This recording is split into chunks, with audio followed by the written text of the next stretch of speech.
السلام عليكم ورحمة الله وبركاته. بسم الله الرحمن الرحيم. الحمد لله رب العالمين. الصلاة والسلام على سيدنا محمد وآله وصحبه أجمعين. رب اشرح لي صدري ويسر لي أمري واحلل عقدة من لساني يفقهوا قولي.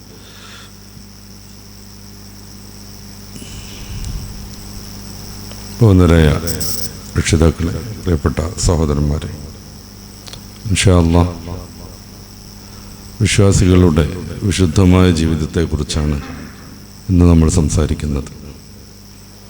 ഏറ്റവും സന്തോഷപ്രദവും ആത്മാഭിമാനം നിറഞ്ഞതുമായ, ഏത് നിമിഷവും പ്രതീക്ഷയുടെ അനുഭൂതി നിറഞ്ഞു നിൽക്കുന്ന, ആരോടും വിദ്വേഷമില്ലാത്ത, എല്ലാവരെയും സ്നേഹിക്കുന്ന, അതോടൊപ്പം സമൂഹത്തിനും ലോകത്തിനും ഉപകാരം ചെയ്യുന്ന ഏറ്റവും ശ്രേഷ്ഠവും വിശുദ്ധവുമായ ജീവിതമാണ് വിശ്വാസി അനുഷ്ഠിക്കുന്നത് അല്ലെങ്കിൽ അനുഷ്ഠിക്കേണ്ടത്. എന്തുകൊണ്ടെന്നാൽ, എന്താണ് ജീവിതത്തിൻ്റെ പരമമായ വിജയം? മനുഷ്യൻ ആരാണ്? ഈ മനുഷ്യൻ്റെ ആത്യന്തികമായ ദൗത്യം എന്താണ്? ഇതൊക്കെ നമ്മളെ പഠിപ്പിക്കാനാണ് പ്രവാചകന്മാർ കടന്നു വന്നത്. ഈ പ്രവാചകന്മാരുടെ ജീവിത പാഠങ്ങളാണ് വിശ്വാസികളെ നിയന്ത്രിച്ചു കൊണ്ടിരിക്കുന്നത്. സ്വാഭാവികമായും അവൻ്റെ ജീവിതം വിമലീകരിക്കപ്പെടുകയും സത്യസന്ധതയിലൂടെ മാത്രം മുന്നോട്ട് പോവുകയും ആത്മാർത്ഥത കുടപ്പിറപ്പാവുകയും ചെയ്യും. അതാണ് വിശുദ്ധരായ പൂർവികരുടെ ജീവിതത്തിൽ മുഴുവൻ നമുക്ക് കാണാനാകുന്നത്. പരവിദ്വേഷം അവരെ സ്വാധീനിക്കാറേയില്ല. മനുഷ്യൻ കാലങ്ങളായി കാത്തു സൂക്ഷിച്ചു വരുന്ന ധാർമ്മികമായ മൂല്യങ്ങൾ 100% പിന്തുടരാൻ അവർ കഠിനാധ്വാനം ചെയ്യും. ഇതാണ് ത്വയ്യിബായ ജീവിതം, ഏറ്റവും മനോഹരമായ ജീവിതം, ആനന്ദപൂർണമായ ജീവിതം എന്ന് വിശ്വാസി മനസ്സിലാക്കുകയും അതിനുവേണ്ടി മാത്രം വലിയ ത്യാഗങ്ങൾ അവൻ സഹിക്കുകയും ചെയ്യും. പല ആളുകളും ഈ ദുന്യാവിനെ പരമമായ ലക്ഷ്യമായി മനസ്സിലാക്കുന്നത് നിരന്തരമായ ടെൻഷനും പ്രയാസങ്ങളും ഉണ്ടാക്കാൻ അവർക്ക് കാരണമായി തീരുന്നുണ്ട്. നമ്മൾ ആലോചിച്ച് നോക്കുക, ജീവിതത്തിൻ്റെ ലക്ഷ്യം പലരും പരമാവധി സമ്പത്ത് സ്വരൂകൂട്ടുക എന്നതിൽ കേന്ദ്രീകരിച്ചിരിക്കുന്നു. അങ്ങനെ ജീവിതം മുഴുവൻ പണം നേടാനുള്ള മാർഗമായി അല്ലെങ്കിൽ അവസരമായി അവർ ഉപയോഗപ്പെടുത്തിക്കൊണ്ടേയിരിക്കുന്നു. സ്വാഭാവികമായും പണം ലഭ്യമല്ലാതെ വരുമ്പോൾ അല്ലെങ്കിൽ ഉള്ളത് നഷ്ടം വരുമ്പോൾ അവർക്ക് വലിയ നിരാശാബോധം ഉണ്ടാകുന്നു. എന്നല്ല, ജീവിതം അവസാനിപ്പിക്കാൻ വരെയും അവർ തയ്യാറാകുന്നു. മറ്റു ചില ആളുകൾക്ക് ത്വയ്യിബായ ജീവിതം അല്ലെങ്കിൽ വിശുദ്ധമായ ജീവിതം എന്നൊക്കെ പറഞ്ഞാൽ പരമാവധിക്കപ്പുറം ആനന്ദം അനുഭവിക്കുക എന്നത്. അതിനുവേണ്ടി അവർ വ്യത്യസ്തങ്ങളായ രീതികൾ ആസൂത്രണം ചെയ്യും. ആനന്ദം പല വിധത്തിലുണ്ടെന്ന് നമുക്കറിയാം. പല ആളുകൾക്കും അത് അവരുടെ ജീവിതത്തെ തന്നെ നശിപ്പിക്കും വിധത്തിലേക്ക് എത്തിച്ചേരുന്നതാണ് മയക്കുമരുന്നിലും മദ്യത്തിലൊക്കെ നമ്മൾ കാണുന്നത്, അനുഭവിക്കുന്നത്. ആനന്ദത്തിന് വേണ്ടിയാണ് അതിലേക്ക് കടന്നു ചെല്ലുന്നത്. ജീവിതത്തിൽ എപ്പോഴെങ്കിലുമൊക്കെ ഒരു സന്തോഷം വേണ്ടേ എന്ന് പറഞ്ഞാണ് പല മയക്കുമരുന്ന് ഉപഭോക്താക്കളും മറ്റുള്ളവരെ അതിലേക്ക് കൂട്ടിക്കൊണ്ടുവരുന്നത്. അത് വലിയൊരു സന്തോഷമാണെന്ന് അവർ തെറ്റിദ്ധരിച്ചിരിക്കുന്നു. അതിനുവേണ്ടി ഏതറ്റം പോകാനും അവർ തയ്യാറാവുകയും ചെയ്യും. പക്ഷേ ആത്യന്തികമായി അത് അവരെ തോൽപ്പിക്കുന്നു. ഒന്നിനും പറ്റാത്ത വിധത്തിലേക്ക് ജീവിതം തന്നെ താറുമാറാകുന്നു. അതുകൊണ്ടാണ് പരിശുദ്ധ ഖുർആനിൽ പലയിടങ്ങളിലായി ഒരു വിശ്വാസിയുടെ ജീവിതം ആത്മീയ പ്രാധാന്യമുള്ളതാവണമെന്നും നമ്മൾ അനുഭവിച്ചുകൊണ്ടിരിക്കുന്ന ദുനിയാവും സൗകര്യങ്ങളും സമ്പത്തും സംവിധാനങ്ങളുമെല്ലാം ആഖിറത്തിലേക്ക് വേണ്ടിയുള്ള മുന്നൊരുക്കങ്ങളായിട്ട് മാറ്റാൻ കഴിയണമെന്നും പ്രഖ്യാപിച്ചുകൊണ്ടേയിരിക്കുന്നത്. ഖുർആനിൽ ഈ ജീവിതത്തെക്കുറിച്ച് പറയുന്ന കുറേ സൂക്തങ്ങളുണ്ട്. വിസ്തരിക്കാനല്ല ഞാൻ ആഗ്രഹിക്കുന്നത്. ഇന്നമൽ ഹയാത്ത് ദുനിയ എന്നും പറഞ്ഞിട്ട് ഈ ലോകത്തെ ജീവിതം എന്താണ് എന്ന് വെച്ചാൽ മനുഷ്യൻ അതിനെ എന്തായിട്ടാണ് കാണുന്നത് എന്ന് വിശുദ്ധ വേദം പലയിടങ്ങളിലായി നമ്മളോട് പറയുന്നു. സമയം സന്ദർഭം ഒത്തുവരികയാണെങ്കിൽ ഇന്ന് തന്നെ നമുക്ക് അവസാനത്തിൽ അതേക്കുറിച്ച് ചർച്ച ചെയ്യാം. എന്താണ് ഒരു വിശ്വാസിക്ക് ലഭ്യമാകുന്ന ഏറ്റവും ശ്രേഷ്ഠമായ ജീവിതം? പലരും ഈ ജീവിതത്തെ വ്യത്യസ്ത രീതിയിൽ സമീപിക്കുന്നത് കൊണ്ട് ലോകം നേരിടുന്ന കുറേയേറെ പ്രതിസന്ധികൾ, ഇപ്പോൾ ഞാൻ തുടക്കത്തിൽ പറഞ്ഞ സമ്പത്ത് സ്വരൂക്കൂട്ടുക എന്ന് പറയുന്ന ഒരു ജീവിത ലക്ഷ്യം, ഇതിനുവേണ്ടി കൊല നടത്തുന്നവരുണ്ട്, മനുഷ്യനെ നശിപ്പിക്കുന്നവരുണ്ട്. നോക്കുങ്ങൾ അന്യ രാഷ്ട്രങ്ങളിൽ നിന്ന് വലിയ വീര്യമുള്ള മയക്കുമരുന്നുകൾ നിരന്തരമായി നാട്ടിലേക്ക് ഇറക്കുമതി ചെയ്യുകയും അത് വിവിധ തന്ത്രങ്ങൾ ഉപയോഗിച്ച് സമൂഹത്തിലേക്ക് പരത്തുന്ന പ്രചരിപ്പിച്ചുകൊണ്ടിരിക്കുന്ന കുറേ ആളുകളുണ്ട്. അവർക്ക് ലഭ്യമാകുന്നത് കുറേ പണം, പക്ഷെ അവർ നശിപ്പിക്കുന്നത് കുറേ മനുഷ്യരുടെ ജീവിതം, ഒരു നാടിൻ്റെ ഭാവി. കാരണം യുവാക്കളെല്ലാവരും മദ്യത്തിലും മയക്കുമരുന്നിലും ആറാടിക്കൊണ്ടിരുന്നാൽ ആ നാട് പരാജയപ്പെടും എന്നതിൽ യാതൊരു തർക്കമില്ല. കാരണം ഈ നാടിനെ മുന്നോട്ട് കൊണ്ടുപോകേണ്ടവർ ആ യുവാക്കളാണ്. കുറച്ച് ആളുകൾക്ക് കണക്കില്ലാത്ത സമ്പത്ത് സ്വരൂകൂട്ടാൻ വേണ്ടി മാത്രം ഒരു നാടിനെ മുഴുവൻ, അല്ലെങ്കിൽ ആ നാട്ടിലെ യുവാക്കളെയും മനുഷ്യരെയും മുഴുവൻ കൊലക്ക് കൊടുക്കുന്ന ഈ ഏർപ്പാടിൽ പലരും ആനന്ദം കണ്ടെത്തും. മറ്റു ചില ആളുകൾക്ക് കൊലയാണ് ഏറ്റവും ഇഷ്ടം, അതിലാണ് അവരുടെ സമാധാനം. നെതന്യാഹു എന്ന് പറയുന്ന ഇസ്രായേൽ ഭീകരനാകുന്ന ഭരണാധികാരിയെ നമുക്ക് ആ രംഗത്ത് ഉപമിക്കാൻ പറ്റും. ഏതോ ഒരാൾ എന്തെങ്കിലും ഒരു പ്രവൃത്തി നടത്തിയിട്ടുണ്ടെങ്കിൽ അത് ആരെയൊക്കെയോ കൊന്ന് കലിതീർക്കണം എന്ന തികച്ചും വക്രമായൊരു ആദർശത്തിൻ്റെ പ്രയോക്താവാണ് അയാൾ. ആശുപത്രികൾക്ക് മേലെ ബോംബിടുന്നത് അയാൾക്ക് വളരെ സന്തോഷം തോന്നുന്ന ഒരു കാര്യമാണ്. അഭയം തേടി എത്തുന്ന ഔദ്യോഗിക വേൾഡ് സംഘടനകളുടെ അഭയാർത്ഥി ക്യാമ്പിൽ ബോംബിടുക, മിസൈലിടുക അയാൾ എപ്പോഴും ആസ്വദിക്കുന്നതാണ്. ഇറാഖിൽ 10 ലക്ഷത്തിലധികം കുട്ടികൾ തന്നെ മരണപ്പെട്ടുവെന്നാണ് അമേരിക്കൻ അധിനിവേശത്തെക്കുറിച്ചുള്ള പഠനങ്ങൾ. 10 ലക്ഷം കുട്ടികൾ. എന്തിനായിരുന്നു ഇവരൊക്കെ മരണപ്പെട്ടത്? അവർക്കറിയില്ല, അവരുടെ മാതാപിതാക്കൾക്കും അറിയില്ല. മാരകമായ എന്തോ ഒരു ആയുധം ഇറാഖ് പ്രസിഡന്റ് സദ്ദാം ഹുസൈൻ സൂക്ഷിക്കുന്നു എന്ന ന്യായമാണ് ആദ്യം പറഞ്ഞുണ്ടാക്കിയത്. പിന്നീട് അത് ലോകത്തിൻ്റെ ഭീഷണിയാവുമെന്ന് അവർ തന്നെ തീരുമാനിക്കുന്നു. ഇന്ന് എല്ലാവിധ സംവിധാനത്തോടുകൂടെയും ഓരോ രാജ്യത്തെയും അറിച്ചു പെറുക്കാൻ ഇതുപോലെയുള്ള രാഷ്ട്രങ്ങൾക്കൊക്കെ സംവിധാനമുണ്ടായിട്ടും ആ മാരകമായ വിപത്തിൽ നിന്ന് ലോകത്തെ രക്ഷപ്പെടുത്തണമെന്ന് വിവിധ രാജ്യങ്ങളെ തെറ്റിദ്ധരിപ്പിച്ച്, ലോക ജനതയെ തെറ്റിദ്ധരിപ്പിച്ച് ഈ ഒരൊറ്റ കാര്യത്തിന് വേണ്ടി ഒരു നാട് കുട്ടിച്ചോറാക്കുന്നു. അതിൽ ആനന്ദം കണ്ടെത്തുകയാണ്.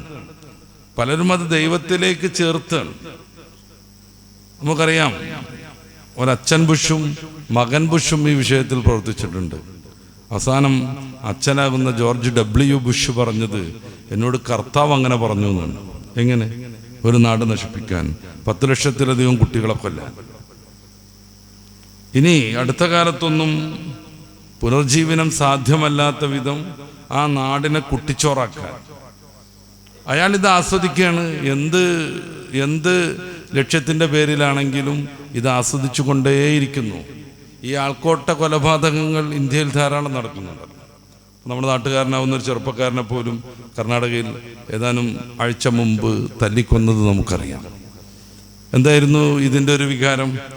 ജനങ്ങൾ ആസ്വദിക്കുകയാണ്. ഈ തല്ലലും കൊല്ലലുമാണ് ജീവിതമെന്ന്, കൊള്ളയടിക്കലാണ് ജീവിതമെന്ന്, അന്യനെ അലോസരപ്പെടുത്തലാണ് ജീവിതമെന്ന്.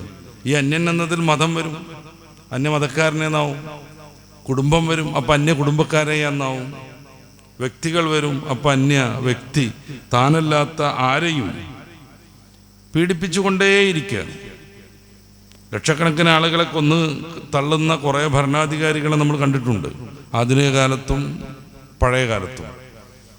അവരൊക്കെയും ആസ്വദിച്ചത് ജീവിതം എന്നാൽ ഈ കൊലയാണ് എന്നതാണ്. ആരെങ്കിലും കൊല്ലുക, പരമാവധിക്കപ്പുറം പിടിച്ചു നിർത്തുക. ലോകം മുഴുവൻ കീഴടക്കാൻ വേണ്ടി സഞ്ചരിച്ച കുറേ ആളുകളുണ്ട്. കീഴടക്കിക്കൊണ്ടേയിരുന്നു. പിന്നെ അടുത്ത രാഷ്ട്രം കീഴടക്കുക, പിന്നെ അടുത്ത രാജ്യം കീഴടക്കുക, ഇങ്ങനെ പോയിക്കൊണ്ടേയിരിക്കുക. അതുകൊണ്ടാണ് എന്താണ് താങ്കളുടെ അടുത്ത ലക്ഷ്യം എന്നൊക്കെ ചോദിക്കുന്ന ചില തത്വജ്ഞാനികളെ കാണാം. അവർ ചോദിക്കുമ്പോൾ എനിക്കിനി അടുത്ത രാജ്യം കൂടി കീഴടക്കണം, പിന്നെ അടുത്തത്, പിന്നെ അടുത്തത്, അങ്ങനെ ലോകം മൊത്തം എൻ്റെ ഭരണം എത്തണം. എന്നിട്ട് വേണം എനിക്കൊന്ന് വിശ്രമിക്കാൻ. ആ സമയത്ത് ആ തത്വജ്ഞാനി പറയുന്നുണ്ട്, നിങ്ങൾക്ക് ഇപ്പോൾ തന്നെ വിശ്രമിക്കുന്നതിന് എന്ത് തടസ്സമുള്ളത്? എല്ലാം കീഴടക്കി വെട്ടിപ്പിടിച്ച് കുറേ ആളുകൾ അകാല വൈധവ്യത്തിലേക്ക് മാറ്റി, കുറേ കുട്ടികൾക്ക് പിതാക്കളില്ലാതെയാക്കി, കുറേ നാട് പുനഃസൃഷ്ടി സാധ്യമല്ലാത്ത വിധം നശിപ്പിച്ച് വിശ്രമിക്കേണ്ട കാര്യം എന്താണ്? ഇപ്പോഴേ വിശ്രമിച്ചുകൂടെ? അങ്ങനെയാണ് ഇത്ര നെപ്പോളിയൻ വാട്ടർലൂയിൽ പരാജയപ്പെടുന്നത്. അതിനുശേഷം നടന്ന യുദ്ധം അതാണ്. അദ്ദേഹത്തിന് അതൊരു വല്ലാത്ത ബേജാറായി തീർന്നു. സംഗതി ശരിയാണെന്നുള്ളൊരു വികാരം അദ്ദേഹത്തെ വല്ലാതെ അലോസരപ്പെടുത്തി. അപ്പോൾ വലിയ ഊക്ക് പ്രകടിപ്പിക്കാൻ പറ്റിയില്ല. ഇതാണ് പലരുടെയും ജീവിത ലക്ഷ്യം. മരിക്കോളം സമ്പാദിക്കുക, എന്നിട്ട് ഇട്ടെറിഞ്ഞ് പോവുക. ജീവിതം കൊണ്ടൊരു വലിയ വീട് നിർമ്മിക്കുക, എന്നിട്ട് അത് ആസ്വദിക്കാൻ പോലും കഴിയാതെ ജീവിതം അവസാനിച്ചു പോവുക. പലരും വീട് കാരണം ആത്മഹത്യ ചെയ്യുക. കടം കയറിയിട്ടും ജപ്തി ഭീഷണി കൊണ്ടും വായ്പ അടക്കാൻ കഴിയാതെയും ജീവിതം അവസാനിപ്പിച്ചുകൊണ്ടിരിക്കും. ഇതൊക്കെ എന്തുകൊണ്ട് സംഭവിക്കുന്നു? പരമമായ ജീവിത ലക്ഷ്യം ഈ ദുന്യാവ് അനുഭവിക്കലാണ്, ആസ്വദിക്കലാണ് എന്ന് തീരുമാനിക്കുന്നത് കൊണ്ട്. പരിശുദ്ധ ഇസ്ലാം മുന്നോട്ട് വെക്കുന്ന ജീവിത വീക്ഷണം എന്താണ്? പരിശുദ്ധ ഖുർആനിൽ അത് നേടിയെടുക്കാനുള്ള മാർഗങ്ങളെക്കുറിച്ച് പറയുന്നത് എന്തൊക്കെയാണ്? യഥാവിധി സ്രഷ്ടാവാകുന്ന റബ്ബിനെ വിശ്വസിക്കുക, പിന്നെ നന്മ പാലിച്ചുകൊണ്ടിരിക്കുക, സത്കർമ്മങ്ങൾ അനുഷ്ഠിക്കുക. എങ്കിൽ അവർക്ക് വിശുദ്ധമായ ജീവിതം ലഭിക്കുമെന്ന് സൂറത്തുൻ നഹ്ലിന്റെ 16-ാമത്തെ വാക്യത്തിൽ നമുക്ക് കാണാം. ഇന്നല്ലദീന ആമനു മൻ അമില സ്വാലിഹൻ, ആരാണ് നന്മ ചെയ്യുന്നത്? മിൻ ദക്കരിൻ ഔ ഉൻസ വഹുവ മുഅ്മിൻ, ആണാവട്ടെ പെണ്ണാവട്ടെ ആരാണ് സദ്വൃത്തികൾ ചെയ്യുന്നത്? വഹുവ മുഅ്മിനുൻ, അവൻ യഥാർത്ഥ വിശ്വാസിയാണ്. അങ്ങനെ സത്കർമ്മങ്ങൾ അനുഷ്ഠിക്കുന്നവരാരാണ്? ഫലനുഹയ്യന്നഹു ഹയാത്തുൻ ത്വയ്യിബ, അവർക്ക് നാം വിശുദ്ധമായ ജീവിതം അനുവദിച്ചു കൊടുക്കും. ഖുർആന്റെ വീക്ഷണതാണ്. എന്നിട്ടോ ഫലനുജ്സിയന്നഹും അജ്റഹും ബിഅഹ്സനി മാ കാനൂ യഅമലൂൻ, അവർ പ്രവർത്തിച്ചതിനേക്കാൾ മനോഹരമായ പ്രതിഫലം നമ്മൾ അവർക്ക് നൽകുക തന്നെ ചെയ്യും. പരിശുദ്ധ ഖുർആന്റെ എപ്പോഴുള്ളൊരു ഓഫറാണിത്. ലികുല്ലി ഹസനത്തിൻ അശറു അംസാലിഹ, ഏത് നന്മയ്ക്കും 10 ഇരട്ടിയെങ്കിലും പ്രതിഫലം ഉണ്ടാവും. വിശ്വാസികൾക്ക് വലിയ പ്രതീക്ഷ നൽകുന്ന ഒരു സംഗതിയാണിത്. മനുഷ്യൻ എന്ന രീതിയിൽ തെറ്റിലേക്കുള്ള സ്വാധീനം നിരന്തരമായി അവൻ അനുഭവിക്കും. സ്വാഭാവികമായും പലപ്പോഴും തെറ്റ് അവൻ്റെ ജീവിതത്തിൽ വന്നുകൊണ്ടിരിക്കും. വരണമെന്നല്ല, വരാം. അങ്ങനെ വരുമ്പോൾ ആ തെറ്റിനെ നന്മ കൊണ്ട് അവന് ഓവർകം ചെയ്യാൻ പറ്റുന്ന വിശുദ്ധമായൊരാദർശം. എങ്ങനെ? തെറ്റ് സംഭവിച്ചു പോയാൽ ഒന്ന് വലിയൊരു നന്മയാകുന്ന തൗബയിലേക്ക് പോകണം, വിശുദ്ധിയിലേക്ക്, ആത്മാർത്ഥമായ ഖേദത്തിലേക്ക്, ഇനി ഒരിക്കലും അത് ആവർത്തിക്കില്ലെന്ന ദൃഢനിശ്ചയത്തിലേക്ക്. അങ്ങനെ വരുമ്പോൾ അവനൊരു പുതുക്കം പ്രാപിക്കുന്നു. അതുകൊണ്ടാണ് അത്തരം വ്യക്തികൾക്ക് അതുവരെ ചെയ്ത തിന്മകൾ നന്മയാക്കി മാറ്റുമെന്ന് 25-ാം അധ്യായം സൂറത്തുൽ ഫുർഖാനിന്റെ 70-ാമത്തെ വാക്യത്തിൽ അള്ളാഹു പറയുന്നത്. കാരണം അത്രമേൽ അവൻ്റെ ജീവിതം പിന്നീട് മാറുകയാണ്. ഇനി ഒരിക്കലും അതിലേക്ക് പോകില്ലെന്ന് ദൃഢമായി പ്രതിജ്ഞ എടുക്കുകയാണ്. അതോടുകൂടെ ആ വിശ്വാസിയിൽ പുതിയ ചിന്തകൾ ഉദിക്കുന്നു, പൂർണ്ണമായും അവൻ പുതുക്കം പ്രാപിക്കുന്നു. ഒന്ന്. രണ്ടാമത്തതായി, തെറ്റ് ചെയ്തു പോയ ആൾ തൗബയിലേക്ക് കടന്നു വരുന്നതോടുകൂടെ പിന്നീട് അവൻ്റെ ജീവിതം സംശുദ്ധമാകുന്നു. ഇത്തരം നല്ല ആദർശത്തിലേക്കും ആശയത്തിലേക്കും വിശുദ്ധമായ ജീവിതത്തിലേക്കും മാറുന്നതോടുകൂടെ അവൻ പടച്ച റബ്ബിനോട് അടുത്തവനായി തീരുന്നു. ഈ ഒരു സാധ്യത എന്ന് വെച്ചാൽ തെറ്റ് ചെയ്യാനുള്ള സാധ്യത അംഗീകരിച്ച് അല്ലെങ്കിൽ അത് സ്വാഭാവികമാണെന്ന് ഉൾക്കൊണ്ടുകൊണ്ടാണ് പരിശുദ്ധ ഇസ്ലാം തൗബ എന്ന വിശുദ്ധമായ വാതിൽ തുറന്നു വെക്കുന്നത്. തെറ്റ് ചെയ്തവൻ ആത്യന്തികമായി തോറ്റുപോവല്ല, പിന്നെയോ അവൻ്റെ നന്മയിലേക്ക് എത്താനുള്ള 100,000 അവസരങ്ങൾ ഇനിയുണ്ട്. അതോടൊപ്പം തിന്മയ്ക്ക് കൃത്യമായ പ്രതിഫലമേ പടച്ചുറപ്പ് നൽകുള്ളൂ. ഒരാൾ തിന്മ ചെയ്തു, തൗബ ചെയ്തില്ല, അല്ലെങ്കിൽ അള്ളാഹു അത് ഏതെങ്കിലും കാരണത്താൽ വിട്ടുപുറത്തില്ല, അത്തരം ആളുകൾ ശിക്ഷിക്കപ്പെടും. ഖുർആൻ പലയിടങ്ങളിൽ അത് പറയുന്നുണ്ട്. ഈ ശിക്ഷിക്കുമ്പോൾ എത്ര ശിക്ഷിക്കും? അവൻ ചെയ്ത അത്രമാത്രം ശിക്ഷ ലഭ്യവും. വലാ യുളമൂന ഫത്തീല എന്നാണ് ഖുർആനിൻ്റെ ഒരു പ്രയോഗം. നിസ്സാരമായി പോലും അവർ ആക്രമിക്കപ്പെടൂല എന്നുവെച്ചാൽ അവർ ചെയ്ത തെറ്റിനേക്കാൾ കൂടുതൽ ശിക്ഷ കൊടുത്തിട്ട് അവർക്ക് ഒരിക്കലും ബുദ്ധിമുട്ടുണ്ടാവില്ല. ഫത്തീൽ എന്നൊക്കെ പറഞ്ഞാൽ ഈത്തപ്പനക്കുരുവിൻ്റെ ആ മുളക്കുന്ന ഭാഗം, അതിൻ്റെ ആ ഒരു ഗട്ടർ പോലെ കിടക്കുന്ന അതിൻ്റെ ഉള്ളിൽ സൂക്ഷ്മമായി പരിശോധിച്ചാൽ ലഭ്യമാകുന്ന ചെറിയ ലോലമായൊരു നൂല് പോലത്തെ സംഭവമുണ്ട്. ഭാഷാപരമായി അതിനാ ഫത്തീൽ എന്ന് പറയും. അത്ര പോലും ഒരു വിശ്വാസി തെറ്റ് ചെയ്തു എന്നതുകൊണ്ട് ആക്രമിക്കപ്പെടില്ല. പിന്നെ അവന് അള്ളാഹുവിൻ്റെ നീതിയുടെ കോടതിയിൽ കൃത്യമായ ശിക്ഷയെ ലഭ്യമാവൂ. നേരെ മറിച്ച് നന്മയെക്കുറിച്ചോ, ലികുല്ലി ഹസനത്തിൻ അശറു അംസാലിഹ, ഏത് നന്മയ്ക്കും 10 ഇരട്ടിയെങ്കിലും പ്രതിഫലം ലഭിക്കും. ഏത് നന്മയ്ക്കും 10 ഇരട്ടിയെങ്കിലും അള്ളാഹു കൂലി തരും. അതുകൊണ്ടാണ് ഫലനുഹിയന്നഹു ഹയാത്തൻ ത്വയ്യിബ, വിശുദ്ധമായ ജീവിതം അവന് നാം അനുവദിച്ചു കൊടുക്കും. വലനജ്സിയന്നഹും അജ്റഹും, അവരുടെ പ്രതിഫലം നാം നൽകും. ബി അഹ്സനി മാ കാനൂ യഅമലൂൻ, അവർ പ്രവർത്തിച്ചതിനേക്കാളും ശ്രേഷ്ഠമായ രീതിയിൽ. ഈ സൂക്തത്തിൽ പ്രധാനമായും 3 കാര്യങ്ങളാണ് അള്ളാഹു പറയുന്നത്. ഒരു വിശ്വാസിയുടെ ജീവിതം ധർമ്മനിഷ്ഠമാവാൻ, ഒരു മനുഷ്യൻ്റെ ജീവിതം സന്തോഷദായകമാവാൻ, എപ്പോഴും സമാധാനമുള്ളതാവാൻ 3 കാര്യങ്ങളാണ് അള്ളാഹു ഈ സൂക്തത്തിൽ അവതരിപ്പിക്കുന്നത്. 1, സത്കർമ്മങ്ങൾ അനുഷ്ഠിക്കണം. ഈ സത്കർമ്മങ്ങൾ എന്നൊക്കെ പറയുമ്പോഴേക്കും നമ്മൾ എന്തൊക്കെ മനസ്സിലാക്കണം?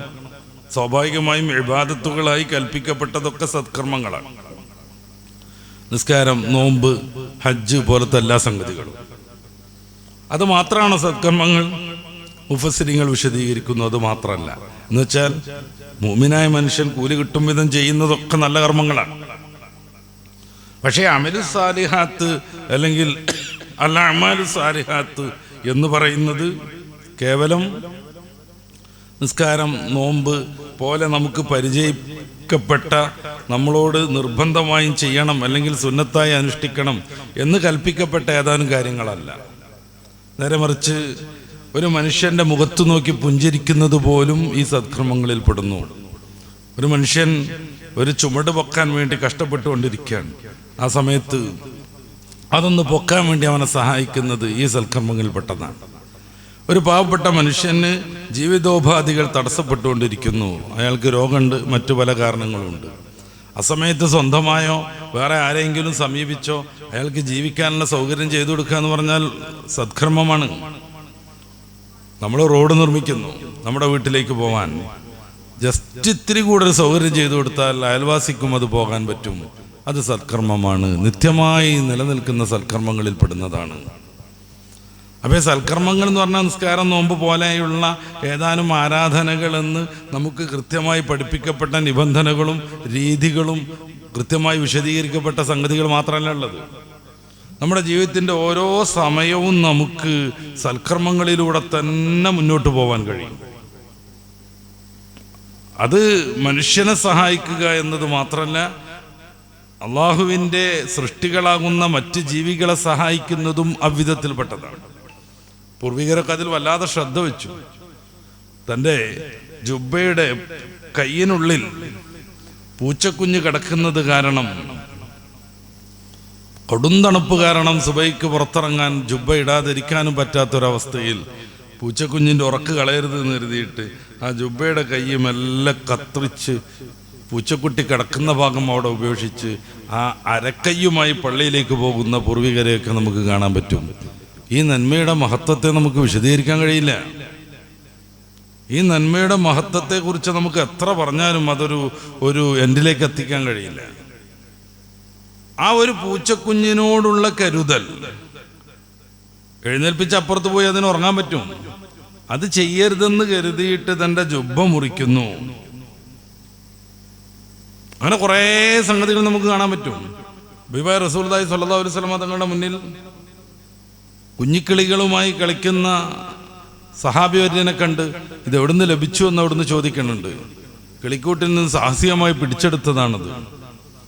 റസൂലുള്ളാഹി സ്വല്ലല്ലാഹു അലൈഹി വസല്ലം തങ്ങൾ കൂട്ടിൽ കൊണ്ടുപോയി നിക്ഷേപിക്കാൻ പറയുന്നു. അമ്മക്കിളിയുടെ വേദനയെക്കുറിച്ച് അവർക്ക് പറഞ്ഞു കൊടുക്കുന്നു. ഇത് വലിയൊരു നന്മയാണ്. അപ്പൊ മന്നാമില സ്വാലിഹൻ എന്ന് പറയുമ്പോൾ ജീവിതത്തിന്റെ ഓരോ മിനിറ്റും ഞാൻ സൂചിപ്പിച്ചു, നമ്മുടെ കൂട്ടുകാരൻ്റെ സഹോദരൻ്റെ മുഖത്ത് നോക്കി പുഞ്ചിരിക്കുന്നത് പോലും നന്മയാണ്. നന്മ കൽപ്പിക്കുന്നത് നന്മയാണ്, തിന്മ വിരോധിക്കുന്നത് നന്മയാണ്. ഒരു നല്ല കാര്യം പറഞ്ഞു കൊടുക്കുക, അത് നന്മയാണ്. സിഗരറ്റ് വാങ്ങി വലിച്ചുകൊണ്ടിരിക്കുന്ന ആളോടത് പാടില്ലെന്ന് പറയുന്നത് നന്മയാണ്. മറ്റൊരാളുടെ വിദ്വേഷം വെച്ചുകൊണ്ടിരിക്കുന്ന ഒരാൾക്ക് അത് പാടില്ലെന്ന് പറയുന്നത് നന്മയാണ്. വിശ്വാസിയുടെ ജീവിതം സമൂല നന്മയാണ്. അതുകൊണ്ട് തന്നെ അവൻ എപ്പോഴും ആനന്ദം ഉണ്ടാകും. കാര്യം അവനിൽ നിന്ന് തിന്മ വരുന്നില്ല, മദ്യപിക്കുന്നില്ല. മദ്യപിക്കുന്നവന് പിന്നീട് നിരാശാബോധം ഉണ്ടാകും. ബോധം തെളിയുന്നതോടുകൂടെ വേണ്ടെന്ന് അവന് വിചാരം ഉണ്ടാകും. മദ്യപിക്കാത്തത് കൊണ്ട് അവന് ആരോഗ്യ പ്രശ്നങ്ങളില്ല. വിശ്വാസിക്ക് ആരോഗ്യ പ്രശ്നം ഉണ്ടാകുമ്പോൾ തീർച്ചയായിട്ടും അവൻ്റെ ജീവിതത്തിൽ അതൊരു ബുദ്ധിമുട്ട് തന്നെയായിത്തീരും.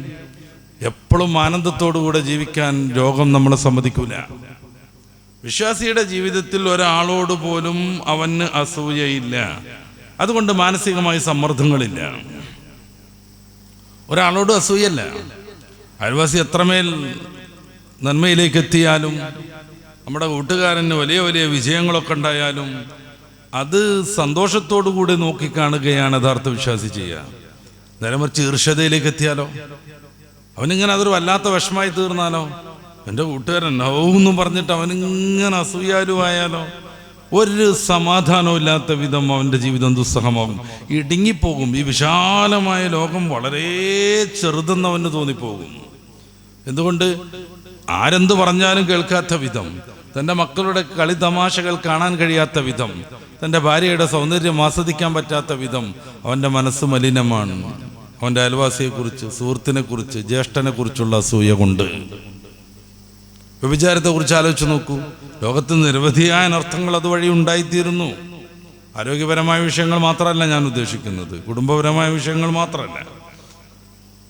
ഒരു വിശ്വാസിയെ സംബന്ധിച്ചിടത്തോളം വ്യഭിചാരം എന്ന് പറയുന്ന വൃത്തികേട് അവനെ സംബന്ധിച്ച് അസഹ്യാണ്. ക്ഷമ കാണിക്കാൻ അവന് കഴിയും. ലൈംഗിക താല്പര്യങ്ങളെ മാന്യമായി ഉപയോഗപ്പെടുത്താൻ അവന് കഴിയും. അതിനുള്ള സംവിധാനങ്ങൾ മതം അവന് പ്രോത്സാഹനപൂർവ്വം അനുവദിച്ചു കൊടുത്തിട്ടുണ്ട്, വിവാഹമടക്കം. ഈ ഒരവസ്ഥയിൽ അവൻ വ്യഭിചാരമെന്ന് പറയുന്ന സാമൂഹികമായ വിപത്തിലേക്ക് പ്രവേശിക്കാതിരിക്കുന്നു. അതുകൊണ്ട് അതിനെ ഓർത്തുള്ള ടെൻഷനിൽ നിന്ന് വിശ്വാസി സമ്പൂർണ്ണമായി രക്ഷപ്പെടുന്നു.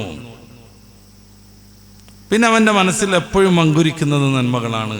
ഒരു പാവപ്പെട്ട മനുഷ്യനെ സഹായിക്കണം, വീട് വെച്ചു കൊടുക്കണം, ഏതെങ്കിലും അർത്ഥത്തിൽ പാവപ്പെട്ടവർക്ക് വേണ്ടി എന്തെങ്കിലുമൊക്കെ ചെയ്യണം. അങ്ങനെ നമ്മുടെ നന്മ കൊണ്ട് ഒരു പാവപ്പെട്ട മനുഷ്യന് സന്തോഷം വരുന്നുവെങ്കിൽ വിശ്വാസി അനുഭവിക്കുന്ന സ്വർഗത്തിൽ പരലോകത്തുള്ള സുഖത്തോടൊപ്പം തന്നെ അവൻ്റെ മാനസികമായുള്ളൊരു വലിയ വിശാലത, നന്നായിട്ട് അവന് ആനന്ദം തോന്നുന്ന ഒരവസ്ഥ, അത് പ്രത്യേകമായി നമ്മൾ പരിഗണിക്കേണ്ടതാണ്. ചില കല്യാണങ്ങളൊക്കെ കണ്ടിട്ടില്ല, ധൂർത്തടിച്ച് കോടികൾ ചെലവഴിക്കും. ധൂർത്തടിച്ച് ആവശ്യങ്ങൾക്കപ്പുറം ചെലവഴിച്ചു കൊണ്ടേയിരിക്കും. എന്നാൽ മറ്റു ചില കല്യാണങ്ങളോ, തൻ്റെ മകൻ്റെ കല്യാണത്തോടൊപ്പം കല്യാണം സ്വപ്നം കണ്ട് ജീവിക്കുന്ന കുറേ ചെറുപ്പക്കാരികൾക്ക് വിവാഹത്തിനുള്ള എല്ലാ സൗകര്യങ്ങളും ചെയ്തു കൊടുത്തുകൊണ്ടായിരിക്കും. സ്വന്തം മക്കൾ കല്യാണം കഴിഞ്ഞ് സന്തോഷത്തോടെ ഇരിക്കുമ്പോൾ സാധ്യമാകുന്ന ഒരാൾ മറ്റൊരാളെ കൂടെ ആ ഒരു സന്തോഷത്തിലേക്ക് കൊണ്ടുവന്നാൽ അവരുടെ ജീവിതത്തിൽ എപ്പോഴുമുള്ള പ്രാർത്ഥനയിൽ ഈ മനുഷ്യൻ ഇടം നേടുന്നു. അതുവഴി അവന് പിന്നെയും പിന്നെയും പുരോഗതി, അത് ദുനിയാവിൻ്റെ വിഷയത്തിലും ബിസിനസിൻ്റെ വിഷയത്തിലും ആരോഗ്യത്തിൻ്റെ വിഷയത്തിലും ഒക്കെ ഉണ്ടായിക്കൊണ്ടിരിക്കുന്നു.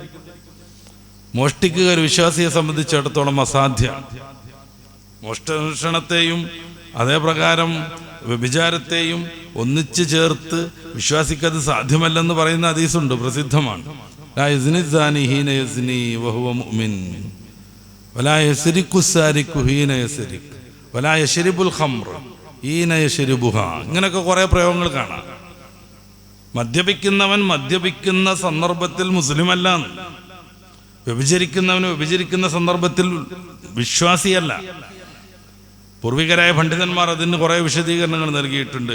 ലാ യസ്നി സാനി ഹീന യസ്നി വഹുവ മുഅ്മിൻ, വിശ്വാസിയായിക്കൊണ്ടിരിക്കുമ്പോൾ ഒരാൾക്ക് വ്യഭിചരിക്കാൻ പറ്റില്ല എന്ന് വെച്ചാൽ ചില പണ്ഡിതന്മാർ വിശദീകരിക്കുന്നത് വ്യഭിചാരം നടക്കുന്ന സന്ദർഭത്തിൽ അവൻ്റെ ഈമാനിനെ അള്ളാഹു ഉയർത്തിവെക്കുന്നതാണ്. എന്നിട്ട് വ്യഭിചാരാനന്തരം അവൻ ജീവിച്ചിരിക്കുന്നുവെങ്കിൽ ഈമാൻ നൽകിയേക്കും. ആ വ്യഭിചാരത്തിനിടക്ക് തന്നെ മരണപ്പെട്ടിട്ടുണ്ടെങ്കിൽ ഈമാനില്ലാത്ത മരണമായി തീരും. കള്ളുടിക്കുമ്പോഴും അങ്ങനെ തന്നെ, കള്ളു കുടിച്ചുകൊണ്ടിരിക്കുന്ന സമയത്ത് ഈമാൻ ഒഴിവാക്കും. വേറെയും ചില വിശദീകരണങ്ങളുണ്ട്. ആധുനിക കാലത്ത് ഒന്നുകൂടെ നമുക്ക് മനസ്സിലാകുന്ന ചില വിശദീകരണങ്ങൾ, വിശ്വാസിയാകുന്ന ഒരു മനുഷ്യൻ വിശ്വാസിയായിക്കൊണ്ട് വ്യഭിചാരം സാധ്യമല്ല എന്നാണ്. എന്ന് വെച്ചാൽ വ്യഭിചരിക്കുന്ന സമയത്ത് അവൻ തൽക്കാലത്തേക്ക് യുക്തിവാദിയായി മാറുന്നു എന്നാണ്. വ്യഭിചരിക്കുന്ന മനുഷ്യൻ തൽക്കാലത്തേക്ക് യുക്തിവാദിയായി മാറുന്നു.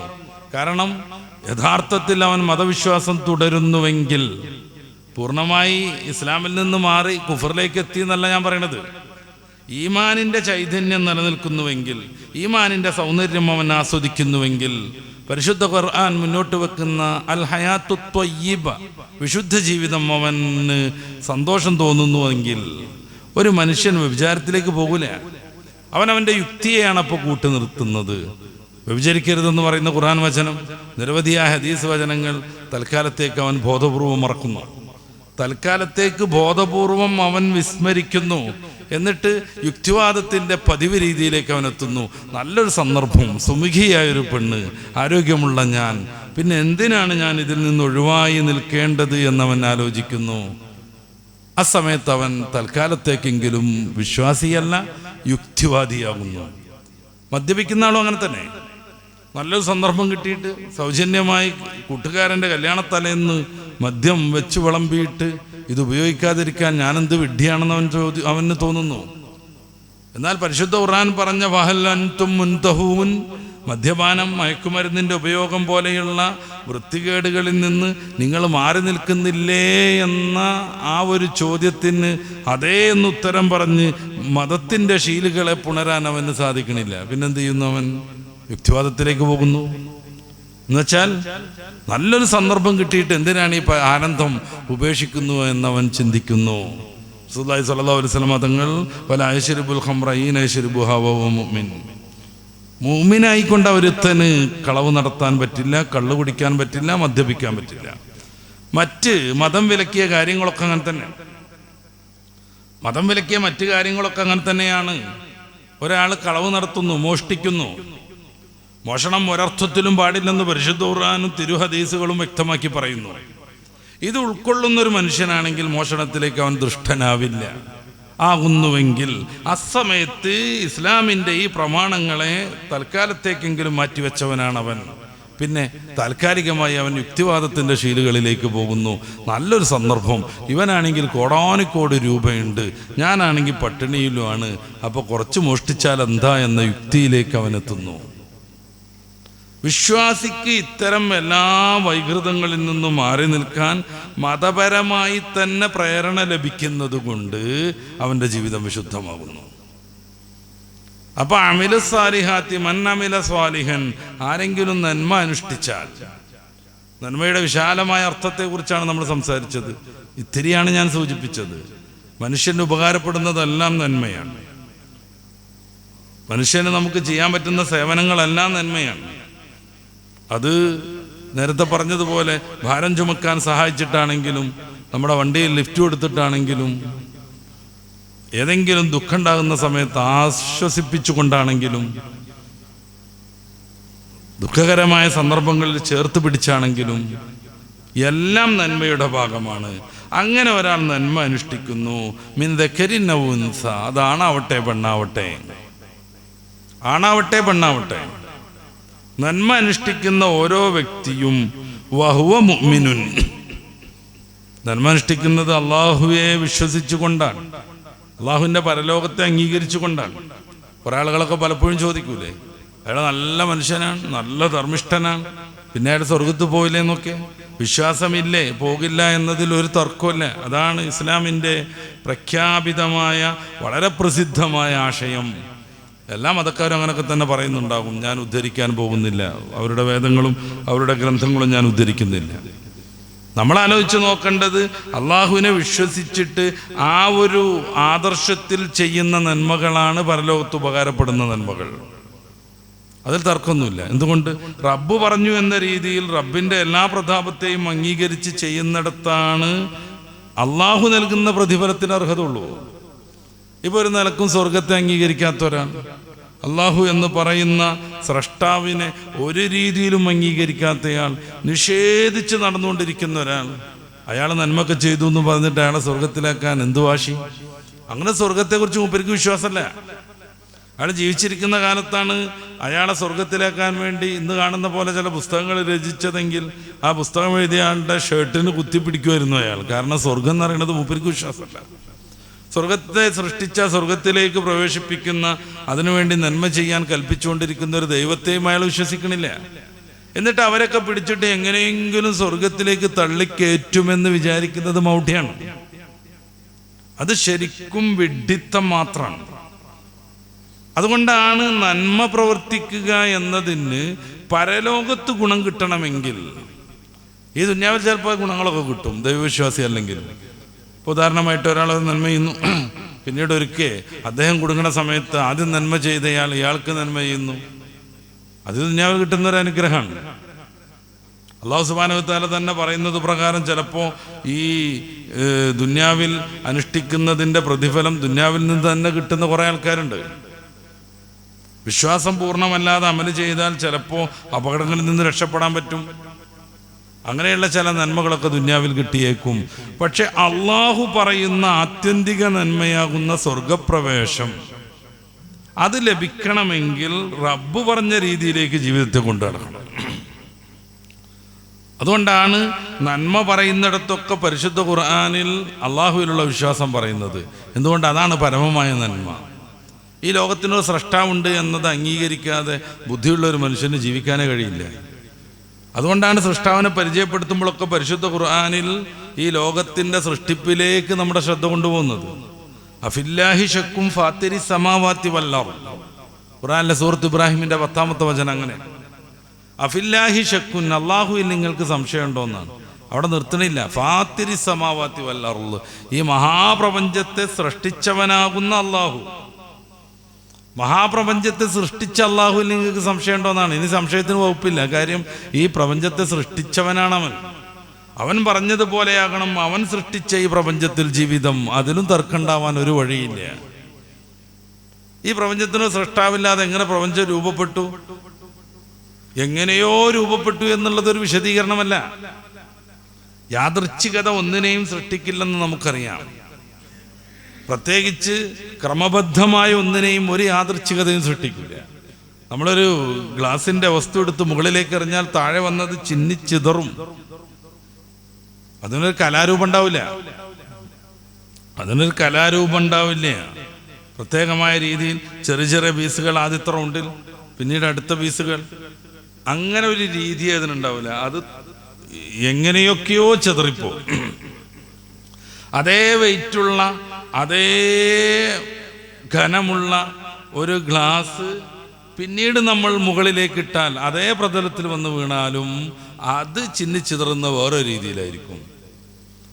100 ഗ്ലാസോ 1000 ഗ്ലാസോ അതിലേറെ ഗ്ലാസോ നമ്മൾ ഇങ്ങനെ ഇട്ടുകൊണ്ടിരുന്നാലും ഒന്നുപോലും യാദൃച്ഛികമായി പോലും ഒരേപോലെ ചിന്നിച്ചിതറിയില്ല. അത് വേറെ വേറെ രീതിയിലായിരിക്കും. എന്തുകൊണ്ടാണിത്? ബോധപൂർവമുള്ള ഒരു ക്രിയേറ്റർ അല്ലെങ്കിൽ ബോധപൂർവം അത് സംവിധാനിക്കുന്ന ഒരാളില്ലെങ്കിൽ യാദൃച്ഛികതയാണ് രൂപപ്പെടുക. ഈ ചെയർ ഇങ്ങനെ ഇടുന്നത് കുറച്ചാളുകളുടെ വിചാരം അങ്ങനെ ആയതുകൊണ്ടാണ്. ഈ ചെയറെല്ലാം കൊടുത്തിട്ട് മേലക്കഴിട്ടുണ്ടെങ്കിൽ ഇതുപോലെയല്ല അത് വീഴുക. അത് പലയിടങ്ങളിലായിട്ട് വീഴും. പല രീതിയിൽ വീഴും. ചിലത് നിൽക്കുന്നുണ്ടാവും, ചിലത് കിടക്കുന്നുണ്ടാവും, ചിലത് കിടക്കുന്നതിൻ്റെ വേറെ വേറെ രീതിയിലായിരിക്കും. ഈ മഹാപ്രപഞ്ചത്തിലേക്ക് നമ്മളൊന്ന് കണ്ണോടിക്കുക. കൃത്യമായ ആസൂത്രണം ഇതിലെ ഓരോ സൃഷ്ടിയുടെ പിന്നിലും നമുക്ക് കാണാൻ പറ്റും. കൃത്യമായ ആസൂത്രണം. അപ്പൊ കൃത്യമായ ആസൂത്രണത്തോടുകൂടെ ഒരു മഹാപ്രപഞ്ചം രൂപപ്പെടുക എന്നത് തീരെ യാദൃച്ഛികമായി സംഭവിക്കുകയേ ഇല്ല. അപ്പൊ എങ്ങനെ പ്രപഞ്ചം രൂപപ്പെട്ടു? എങ്ങനെയോ രൂപപ്പെട്ടു എന്നുള്ളത് മറുപടിയല്ല. എങ്ങനെയോ രൂപപ്പെട്ടു എന്നത് മറുപടിയല്ല. കൃത്യമായ രീതിയിൽ പരിശുദ്ധ ഇസ്ലാം നൽകുന്ന മറുപടി പ്രപഞ്ചാതീതനായ ഒരു സ്രഷ്ടാവ് അതിനെ പടച്ചു എന്നതാണ്. അതാണ് ഈ വിഷയത്തിൽ ഏറ്റവും ബുദ്ധിപരം. ഇതിനെ തുടർന്ന് വരുന്ന ഏത് ചോദ്യത്തിൻ്റെയും അവസാനത്തെ ഉത്തരവും, ഏത് ചോദ്യത്തിൻ്റെയും അവസാനത്തെ ഉത്തരം അതാണ്. ഈ പ്രപഞ്ചം പ്രപഞ്ചാതീതനായ ഒരുത്തൻ അവൻ്റെ ബുദ്ധി വൈഭവം ഉപയോഗിച്ച്, കുദറത്ത് ഉപയോഗിച്ച്, ഇറാദത്ത് വഴി സൃഷ്ടിച്ചു. ഇതല്ലാതെ ചോദ്യങ്ങൾക്ക് അറ്റത്തൂല. കാരണം ഇത് യാദൃച്ഛികമായി രൂപപ്പെടുമ്പോൾ എങ്ങനെയാണ് യാദൃച്ഛികമായി രൂപപ്പെട്ടൊരു സംഗതിയിൽ മനോഹരമായ ബന്ധങ്ങൾ എന്ന് ചോദ്യം വരും. അതിന് ഉത്തരം പറയാൻ കഴിയില്ല. ഞാൻ നേരത്തെ പറഞ്ഞു, ഗ്ലാസ് പൊട്ടിയിട്ടുണ്ടെങ്കിൽ ഒരിക്കലും അത് ക്രമബദ്ധമാവൂല. അത് തോന്നിയ പോലെ ഉണ്ടാവുക. തോന്നുക മീൻസ് അത് വീണ പോലെ അങ്ങനെ ഉണ്ടാവുക. അപ്പൊ ഈ ഒരു പ്രപഞ്ചത്തിലുള്ള സ്രഷ്ടാവിനെ നിഷേധിക്കാൻ ഒരാൾക്കും സാധ്യമല്ല. ഈ പ്രപഞ്ചം ചലിക്കുന്നു എന്നുള്ളതിൽ ആർക്കും തർക്കമല്ലല്ലോ. സൂര്യൻ പോലും 4 വിധം ചലനമുണ്ട്. സൂര്യന് പോലും 4 വിധം ചലനമുണ്ട്. ഞാനത് വിശദീകരിക്കല്ല. എത്ര സ്പീഡിലാണ് നമ്മുടെ ഭൂമി കറങ്ങിക്കൊണ്ടിരിക്കുന്നത്? ഒരു മണിക്കൂറിൽ 20,000-ത്തിലേറെ മൈൽ വേഗതയിൽ. ഒരു മണിക്കൂറിൽ 20,000-ത്തിലേറെ മൈൽ വേഗതയിൽ. ഒരു മൈൽ എന്ന് പറഞ്ഞു കഴിഞ്ഞാൽ 1 കിലോമീറ്ററും 600 മീറ്ററുമാണ്. 1 കിലോമീറ്ററും 600 മീറ്ററുമാണ് ഒരു മൈൽ. അപ്പൊ 20,000 മൈൽ വേഗതയിൽ ഇത് കറങ്ങിക്കൊണ്ടേയിരിക്കുന്നു. ഭൂമി ഒരു സ്ഥൂല വസ്തുവാണെന്നുള്ളതിൽ ഒരു തർക്കമില്ല. ഏത് സ്ഥൂല വസ്തുവിൻ്റെയും അടിസ്ഥാന രീതി അത് ചലിക്കാതെ എവിടെയെങ്കിലും നിൽക്കുക എന്നുള്ളതാണ്. ഇപ്പൊ ഇതൊരു സ്ഥൂല വസ്തുവാണ്, ഒരു പിണ്ടുള്ളൊരു വസ്തുവാണിത്. ഇതങ്ങനെ നിൽക്കുകയാണ്. ഇത് ചലിക്കുക എന്നുള്ളതല്ല അതിൻ്റെ അടിസ്ഥാന രീതി. ഇത് ചലിക്കണമെങ്കിൽ എന്ത് സംഭവിക്കണം? സ്വാഭാവികമായും ഒരു പ്രഷർ വരണം. ആ പ്രഷർ ബാഹ്യമാവണം, ആന്തരികമായി കൂടാ. ഉള്ളിന്ന് വരാൻ പറ്റില്ല, പുറത്തുനിന്ന് സംഭവിക്കണം. ഇതാണ് ന്യൂട്ടന്റെ 1ാം ചലന നിയമം. ഭൂമി കറങ്ങിക്കൊണ്ടിരിക്കുന്നു ഒരു മണിക്കൂറിൽ 20,000 മൈൽ വേഗതയിൽ. ഭൂമി മാത്രമല്ല, യുറാനസും നെപ്റ്റൂണും പ്ലൂട്ടോയും ജൂപ്പിറ്ററും ഒക്കെ കറങ്ങുകയാണ്. എല്ലാം കറങ്ങുകയാണ്. വട്ടം കറങ്ങുക മാത്രമല്ല, നീളത്തിൽ സഞ്ചരിക്കുക കൂടെയാണ്. 36-ാം അധ്യായം സൂറത്ത് യാസീനിന്റെ 38, 39, 40 വചനങ്ങൾ. അശംസു തജ്രീലി മുസ്തഖറിൻ ലഹാ ദാലിക തഖ്ദീറുൽ അസീസിൽ അലീം. അത് കൃത്യമായി സഞ്ചരിച്ചു കൊണ്ടേയിരിക്കുന്നു. സ്ഥൂല വസ്തുവിന് സഞ്ചാരം, ചലനം തുടങ്ങണമെങ്കിൽ ബാഹ്യമായ പ്രഷർ വേണം. ആ പ്രഷർ എന്ന് അവസാനിക്കുന്നോ അവിടെ ആ ചലനം നിൽക്കുകയും ചെയ്യും. ഉദാഹരണമായി നമുക്ക് ഒരു ഫുട്ബോൾ കോർട്ടിൽ ഒരു പന്ത് തട്ടലിനെ സങ്കല്പിക്കാം. ഒരു പന്ത് നമ്മൾ ആഞ്ഞു തട്ടുന്നു. ബാഹ്യമായി നമ്മൾ നൽകുന്ന പ്രഷർ അനുസരിച്ച് പന്ത് കുതിച്ചുകൊണ്ടിരിക്കും. പിന്നെ പിന്നെ പിന്നെ പന്തിൻ്റെ ചലനം കുറഞ്ഞു വരും. പിന്നെയും പോയി പന്ത് പൂർണ്ണമായി നിശ്ചലമാകും. എന്തുകൊണ്ട്? നമ്മൾ നൽകിയ ഈ ബാഹ്യമായ പ്രഷർ അവസാനിക്കുന്നിടത്ത് പന്ത് നിലയ്ക്കുന്നു. സൈക്കിളെ ഒട്ടിക്കൊണ്ടിരിക്കുന്ന സമയത്ത് സ്പീഡ് ചവിട്ടിയിട്ട് നമ്മൾ പെഡലിൽ കാലിങ്ങനെ വെച്ചാൽ സൈക്കിൾ സ്വയം പോകും, സ്വയം കുറേ പോകും. പിന്നെ പതിയെ സ്പീഡ് വരും. ഭൂമിയുടെ ആകർഷണം, ഗ്രാവിറ്റി സൈക്കിളിനെ മറിച്ചിടുവോളം അത് പതിയെ പോകും. പിന്നെ അത് വീണു. ഈ മഹാപ്രപഞ്ചം ചലിച്ചുകൊണ്ടേയിരിക്കുന്നു. ഒന്ന് ചലിച്ച് അവിടെ നിന്നിട്ടില്ല. എങ്ങനെ ഇത് ചലിക്കുക? ബാഹ്യമായ ഏതെങ്കിലും പ്രഷർ വരാതെ ഒരു സ്ഥൂല വസ്തുവും ചലിക്കില്ല. ഇത് രണ്ടും സമ്മതിച്ചു കഴിഞ്ഞാൽ പ്രപഞ്ചാതീതമായ ഏതോ ഒരു ശക്തി ഈ പ്രപഞ്ചത്തിൽ സ്വാധീനിക്കുന്നു, പ്രഷർ കൊടുക്കുന്നു എന്ന് അംഗീകരിക്കേണ്ടി വരും. ഒരേ ഒരു ഉത്തരമേ ഉള്ളൂ. ആ ശക്തിയുടെ പേരാണ് അല്ലാഹു. ആ ശക്തിയുടെ പേരാണ് അല്ലാഹു. അപ്പൊ അവൻ പ്രപഞ്ചം ഉണ്ടാകുന്നതിന്റെ മുമ്പ് എവിടെയായിരുന്നു? ചോദ്യത്തിന് പ്രസക്തിയേ ഇല്ല. കാരണം പ്രപഞ്ചത്തിന്റെ സ്വഭാവമാണ് നിലനിൽക്കാൻ സ്പേസും ടൈമും അനുബന്ധ സംഗതികളും ആവശ്യമാണെന്നുള്ളത്. പ്രപഞ്ചാതീതനാവുന്ന റബ്ബിന് അങ്ങനെ നിബന്ധന വെക്കാനോ അങ്ങനെ കണ്ടീഷൻ സൃഷ്ടിക്കാനോ നമുക്ക് പാടില്ല, സാധ്യമല്ല. അതന്നെയാണല്ലോ നെബുലയുടെയും അവസ്ഥ. ശാസ്ത്രലോകം പൊതുവെ പറയുന്ന ഭൂമി ഉണ്ടായി എന്ന് പറയുന്ന ബിഗ് ബാങ് സംഭവിച്ച ആ നെബുല എന്നറിയുന്ന സാധനം, അതിലാണ് പ്രഷർ കൂടുന്നത്, അതിലാണ് സമ്മർദ്ദം വരുന്നത്, അങ്ങനെയാണത് പൊട്ടിത്തെറിക്കുന്നത്, പ്രപഞ്ചം രൂപപ്പെടുന്നത്. പ്രപഞ്ചം രൂപപ്പെട്ടതിന് ശേഷമാണ് സ്ഥലം ഉണ്ടാവുന്നത്, അതിൻ്റെ ശേഷമാണ് സമയം ഉണ്ടാവുന്നത്. പ്രപഞ്ചം രൂപപ്പെട്ട് ബിഗ് ബാങ് കഴിഞ്ഞിട്ടാണ് സ്ഥലം ഉണ്ടാവുന്നത്, സമയം ഉണ്ടാവുന്നത്. അസംബന്ധമായി ധാരാളം പഠിച്ച സ്റ്റീഫൻ ഡബ്ല്യു ഹോക്കിൻസിനെ പോലെയുള്ള ആളുകൾ അവരുടെ പ്രസിദ്ധമായ ഗ്രന്ഥങ്ങളിൽ അത് സമർത്ഥിക്കുന്നുണ്ട്. അതിനുശേഷമാണ് സമയം ഉണ്ടാകുന്നത്, സ്ഥലം ഉണ്ടാകുന്നത്. സ്ഥലമില്ലാത്ത സമയത്ത് നെബുല എവിടെ നിലകൊണ്ടു എന്നുള്ളൊരു ചോദ്യമുണ്ട്. ഇത് പൊട്ടിത്തെറിച്ചിട്ടാണ് സ്ഥലം, അത് പൊട്ടിത്തെറിച്ചിട്ടാണ് സമയം. അതില്ലാത്ത സമയത്ത് എവിടെയായിരുന്നു നെബുല? അതേക്കുറിച്ച് ചോദിക്കാൻ പാടില്ലെന്നാണ് പ്രഗത്ഭനാകുന്ന ഭൗതിക ശാസ്ത്രജ്ഞൻ സ്റ്റീഫൻ ഡബ്ല്യു ഹോക്കിൻസ് അദ്ദേഹത്തിൻ്റെ ദി കോസ്മോസ് ഇൻ നെറ്റ്ഷെൽ എന്ന പുസ്തകത്തിൻ്റെ 45-ാം പേജിൽ പറയണത്. ഇത് ചലിക്കുന്നുവെന്ന് അംഗീകരിക്കുന്നവർക്ക് എങ്ങനെ ചലിക്കുന്നു എന്നുള്ളത് കൂടെ പറയേണ്ടി വരും.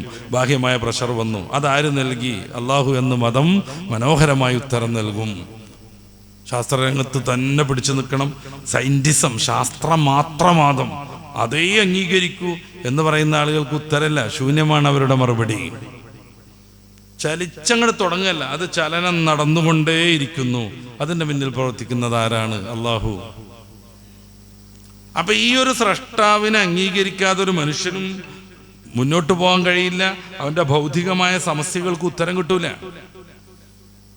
ഈ റബ്ബിനെ അംഗീകരിക്കുന്ന ഒരുത്തന് റബ്ബിലുള്ള വിശ്വാസത്തോടു കൂടെയേ മനസ്സമാധാനം ഉണ്ടാകൂ. ഖുർആൻ പറയുന്നു, അലാ ബിദിക്രില്ലാഹി തത്മഇന്നുൽ ഖുലൂബ്. അള്ളാഹുവിനെ സ്മരിക്കുമ്പോൾ മനസ്സിന് നന്നായിട്ട് ശാന്തത വരും. എങ്ങനെ? ഒരു പ്രയാസം വരുന്നു, റബ്ബ് പരിഹരിക്കുന്നു, അവൻ്റെ മനസ്സിലേക്ക് ബോധം വരുന്നു. നല്ല രോഗം വരുന്നു, വൈദാമരിത്തു വഹുവ യശ്ഫീൻ, എനിക്ക് രോഗം വന്നാൽ അള്ളാഹു സുഖപ്പെടുത്തുമെന്ന് ഇബ്രാഹിം നബി അലൈഹി സ്വലാത്തു വസ്സലാമിൻ്റെ വചനം അവന് ഓർമ്മ വരുന്നു. സാമ്പത്തികമായി വലിയ അധോഗതി ഉണ്ടാകുന്നു. എത്ര സാമ്പത്തികമായി തോറ്റുപോയാലും പടച്ച റബ്ബ് എന്നെ രക്ഷപ്പെടുത്തുമെന്ന വികാരം, പ്രതീക്ഷ അവനെ രക്ഷപ്പെടുത്തുന്നു. അതുകൊണ്ട് ഖുർആൻ പറയുന്നു, അലാ ബിദിക്രില്ലാഹി തത്മഇന്നുൽ ഖുലൂബ്. അറിയണേ, അള്ളാഹുവിനെ ഓർക്കുന്നതിലൂടെയാണ്, അള്ളാഹുവിൻ്റെ ദിക്ർ ചെല്ലുന്നതിലൂടെയാണ്, അള്ളാഹുവിനെ നമ്മുടെ ഹൃദയത്തിലും നമ്മുടെ ചിന്തകളിലും കൊണ്ടുവരുന്നതിലൂടെയാണ് മനസ്സിന് ശാന്തി ലഭിക്കുന്നത്. ഇങ്ങനെ സത്കർമ്മങ്ങൾ അനുഷ്ഠിക്കുകയും വിശ്വാസം തുടരുകയും ചെയ്യുന്നവൻ, വിശ്വാസം നമ്മുടെ ഒരു ഔദാര്യമല്ല എന്നാണ് ഞാൻ പറയാൻ ശ്രമിച്ചത്. കാരണം റബ്ബാണ് നമ്മളെ സൃഷ്ടിച്ചത്, റബ്ബാണ് നമുക്ക് എല്ലാ വിഭവങ്ങളും നൽകിയത്, റബ്ബ് താഴെയാണ് നമുക്ക് പ്രപഞ്ചം ആവാസയോഗ്യമാക്കി തന്നത്, നമ്മളെയൊക്കെ വളർത്തിയത്, നമുക്കൊക്കെ ജന്മം നൽകിയത്, നമ്മുടെ സ്ഥാനത്ത് മറ്റൊരു കുഞ്ഞിനെ ജനിപ്പിക്കാതിരുന്നത്, നമുക്ക് ബുദ്ധി നൽകിയത്, വിവേകം നൽകിയത്, ചിന്താശേഷി നൽകിയത്, വായിക്കാനുള്ള കഴിവ് നൽകിയത്, കണ്ണിന് കാഴ്ച നൽകിയത്, എല്ലാം റബ്ബാണ്. ആ റബ്ബ് ഇவ்விധം നമ്മളെ സംവിധാനിക്കുമ്പോൾ റബ്ബിൻ്റെ താല്പര്യങ്ങൾ പാലിക്കണമെന്നുള്ളത് ഒരു ബുദ്ധിമുട്ടിക്കുന്ന കൽപ്പനയല്ല, അത് നമ്മുടെ നൈസർഗികമായ ചോദന മാത്രമാണ്. നമ്മളൊരാൾ ജോലിക്ക് വിളിക്കുന്നു, അയാൾ നമുക്ക് ഭക്ഷണം തരുന്നു, അയാൾ നമുക്ക് ആവശ്യപ്പെട്ട കൂലിയും തരുന്നു. ഇത്രയൊക്കെ ആകുമ്പോൾ അയാൾ പറഞ്ഞ ജോലി ചെയ്യുക എന്നുള്ളത് തീർത്തും മാനുഷികമാണ്, എല്ലാവർക്കും മനസ്സിലാകുന്നതുമാണ്. അല്ലെങ്കിൽ നടപടികളിലേക്ക് പോകാൻ പോലും ഭൗതിക സംവിധാനങ്ങളിൽ നിയമങ്ങളുണ്ട്. നമ്മളെ ഏൽപ്പിച്ച പണി കൃത്യമായ രീതിയിൽ നമ്മൾ പറഞ്ഞ സന്ദർഭത്തിൽ പറഞ്ഞ രീതിയിൽ ചെയ്തിട്ടില്ലെങ്കിൽ കോടതിയെ സമീപിക്കാൻ പോലും നിയമമുണ്ട്.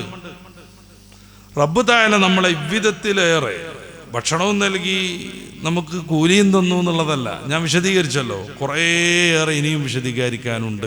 ഇவ்விധം അള്ളാഹു നമ്മളെ സംരക്ഷിച്ച് വളർത്തിക്കൊണ്ടുവന്നിട്ട് ആ റബ്ബ് ഏൽപ്പിച്ച പണി ചെയ്യുക എന്നുള്ളത് മനുഷ്യന് ഏറ്റവും ലളിതമായ ബുദ്ധിയിൽ ചിന്തിച്ചാൽ പോലും നിർബന്ധവും ബാധ്യതയുമാണ്. അതുകൊണ്ടാണ് മനുഷ്യനെ നമ്മൾ പടച്ചത് ആരാധന അർപ്പിക്കാനാണെന്ന് ഖുർആൻ പറയണത്. മനുഷ്യനെ നമ്മൾ പഠിച്ചത് ആരാധന അർപ്പിക്കാനാണ്. എന്ന് വെച്ചാൽ ഇത്രയൊക്കെ സംവിധാനങ്ങൾ ചെയ്തു കൊടുത്തിട്ട് ഞാൻ പറയണത് ആരാ സ്വീകരിക്കണത് എന്നുള്ളത് നോക്കുകയാണ് റബ്ബ്. അതിനുള്ള പരീക്ഷണത്തിന്റെ ലോകമാണിത്. അപ്പൊ ആരെങ്കിലും നന്മ ചെയ്യുന്നു, അള്ളാഹുവിനെ വിശ്വസിക്കുകയും ചെയ്യുന്നു, ഫലനുഹയ്യന്നഹു ഹയാത്തൻ ത്വയ്യിബ, അവന് നമ്മൾ വളരെ മനോഹരമായ ത്വയ്യിബായ ഹയാത്ത് നൽകും. സൂറത്തുൻ നഹ്ലിന്റെ 97-ാമത്തെ വചനാണിത്. എന്ന് മാത്രമല്ല, വനനജ്സിയന്നഹും അജ്റഹും ബിഅഹ്സനി മാ കാനൂ യഅമലൂൻ. അപ്പോൾ അവന് ഇതിന് തക്കതായ പ്രതിഫലം അവൻ ഇഷ്ടപ്പെട്ടതിനേക്കാളും അവൻ ആഗ്രഹിച്ചതിനേക്കാൾ കൂടുതൽ നൽകും. അപ്പോൾ ഒന്നാമതായി ഇതിന് വേണ്ടത് അള്ളാഹുവിലുള്ള വിശ്വാസമാണ്. എന്തുകൊണ്ട്?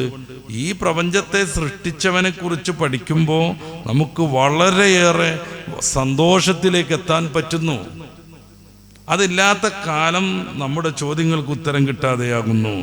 അതുകൊണ്ട് അള്ളാഹുവിൻ്റെ ഈമാൻ, ആ ഈമാൻ നഷ്ടപ്പെടുന്നവനും ഈമാനിന് ഭാഗ്യം കിട്ടാത്തവനുമാണ് ഏറ്റവും വലിയ ദരിദ്രൻ. എന്തുകൊണ്ട്? അള്ളാഹുവിനെ കുറിച്ചുള്ള ഇൽമും ഈമാനും നഷ്ടപ്പെടുന്നതോടുകൂടെ എല്ലാ വസ്തുവിനെയും അവന് നഷ്ടമാകുകയാണ്. അതുകൊണ്ടാണ് മഹാനായ ഇബ്രാഹിമുൽ അദ്ഹം റളിയല്ലാഹു അൻഹു ഒക്കെ പറയുന്നത്, കുറേ ആളുകൾ മരിച്ചു പോരുന്നു, പടച്ച റബ്ബിനെ കുറിച്ചുള്ള ഈമാൻ, പടച്ച റബ്ബിനെ കുറിച്ചുള്ള വിശ്വാസം അവൻ അനുഭവിക്കാൻ കഴിഞ്ഞിട്ടില്ലെങ്കിൽ അവൻ്റെ ജീവിതത്തിന് എന്ത് പ്രസക്തി എന്ന് മഹാനുഭാവൻ പറയുന്നുണ്ട്. ദീർഘമായൊരു അദ്ദേഹത്തിൻ്റെ വാക്ക് ഉദ്ധരിക്കപ്പെടുന്നതിൻ്റെ ഏറ്റവും പ്രധാനപ്പെട്ട ഭാഗങ്ങൾ അതാണ്. ഒരാൾ ഖബറിലെത്തിക്കഴിഞ്ഞു, അവൻ ഈ ജീവിതം അവസാനിച്ചു, റബ്ബിനെ അറിയാൻ അവന് പറ്റിയിട്ടില്ല, റബ്ബിനെ വേണ്ട വിധം ആസ്വദിക്കാൻ അവന് പറ്റിയിട്ടില്ല. അങ്ങനത്തെ ആൾ ഇവിടെ ജീവിച്ചിട്ട് എന്ത് കാര്യമെന്ന് മഹാനുഭാവൻ ചോദിക്കുന്നുണ്ട്. ഇബ്രാഹിമുൽ അദ്ഹമിൻ്റെ പൂർവ്വകാല ജീവിതം നമുക്കറിയാം. വലിയ രാജാവായിരുന്നു, സമ്പന്നനായിരുന്നു, എല്ലാ ആഡംബരങ്ങളെയും പ്രണയിച്ചയാളായിരുന്നു, അതിനുവേണ്ടി ജീവിതം മാറ്റിവെച്ചയാളായിരുന്നു. ഒരു പ്രത്യേകമായ സന്ദർഭത്തിൽ അദ്ദേഹം അതെല്ലാം ഇട്ടെറിഞ്ഞുകൊണ്ട് ഇറങ്ങിപ്പോകുന്നുണ്ട്. ഇപ്രകാരം തന്നെ മാലിക് ബിൻ ദീനാറിൽ നിന്ന് നമുക്ക് ഉദ്ധരിക്കപ്പെടുന്നത് കാണാം. മഹാനുഭാവൻ നമ്മുടെ കേരളത്തിലേക്കൊക്കെ എത്തി ദീനിനെ പ്രബോധനം ചെയ്യാൻ വേണ്ടി അതികഠിനമായ യാത്രകൾ നടത്തിയ മഹാനാണ്. അദ്ദേഹം പറയുന്നുണ്ട്, മസാക്കീനു ഹലി ദുന്യ, ദുന്യാവിൽ ഏറ്റവും വലിയ ദരിദ്രവാസി ആരാണ്? ഖറജൂ മിൻഹാ വമാ ദാഖൂ അത്യബ മാ ഫീഹാ. അവർ ഈ ദുന്യാവെന്ന് പോയി, മരിച്ചുപോയി, പക്ഷേ ദുന്യാവിലെ ഏറ്റവും നല്ല ആസ്വാദനം അവർ അനുഭവിച്ചില്ല. നമ്മളൊരു കല്യാണത്തിന് പോയി ഇറങ്ങി വരികയാണ്, ചോറ് വെച്ച് വെച്ചപ്പോൾ ഇല്ല എന്ന് പറഞ്ഞാൽ എങ്ങനെ ഉണ്ടാവും? ദരിദ്രവാസി, മിസ്കീൻ. ഈ ദുന്യാവിൽ നിന്ന് അവൻ പോയി, മരിച്ചു. പക്ഷെ അദ്ദേഹം എന്ത് ചെയ്തിട്ടില്ല? ഈ ദുന്യാവിലെ ഏറ്റവും രുചികരമായൊരു സംഗതി ആസ്വദിച്ചിട്ടേയില്ല. ഖീല വമാ അത്യബു മാ ഫീഹാ. അദ്ദേഹത്തോട് ചോദിച്ചു, എന്താ ഈ ദുന്യാവിലുള്ള ഏറ്റവും ആസ്വാദ്യകരമായ വസ്തു? ഖാല, അദ്ദേഹം പറഞ്ഞു, മഹബ്ബത്തുല്ലാഹ്, അള്ളാഹുവിലുള്ള പ്രണയം, അള്ളാഹുവിലുള്ള ഇഷ്ടം. അള്ളാഹു നമ്മളെ പടച്ചു എന്ന വിചാരത്തിലൂടെ പോകുമ്പോൾ ആ റബ്ബിനെ നമുക്ക് ഇഷ്ടപ്പെടാനാകുന്നു. ഏറ്റവും കൂടുതൽ ഇഷ്ടപ്പെടാനാകുന്നു.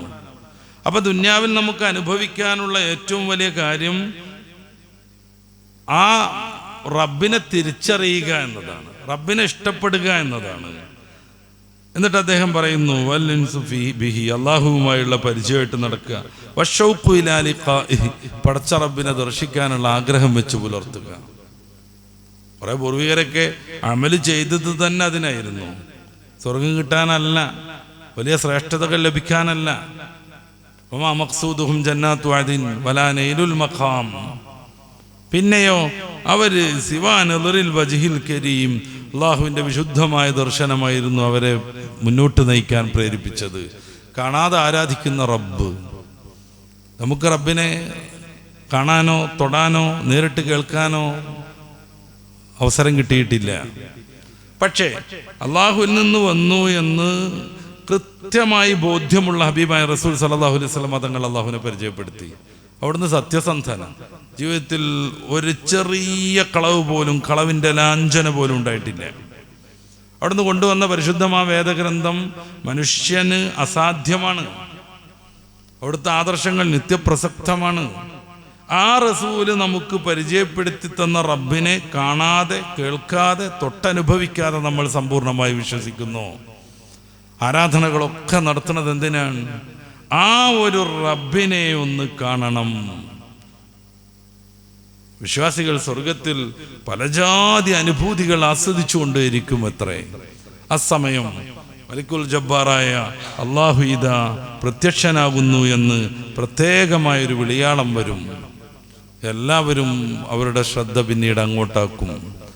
റബ്ബിൻ്റെ അവർണ്ണനീയമായ ദർശനം ആസ്വദിക്കുന്നതോടുകൂടെ സർവ്വ ആനന്ദങ്ങളുടെയും പറുദീസയാകുന്ന സ്വർഗത്തിൽ പോലും അവരനുഭവിച്ചതെല്ലാം നിസ്സാരമാണെന്ന് അവർക്ക് തോന്നും. വർണ്ണിക്കാൻ വയ്യ. എത്രമേൽ വാചാലമായ വാഗ്മയത്തുണ്ടെങ്കിലും ഇതിനപ്പുറമൊക്കെ അത് വർണ്ണിക്കാൻ പറ്റുമെന്ന് എനിക്കറിയില്ല.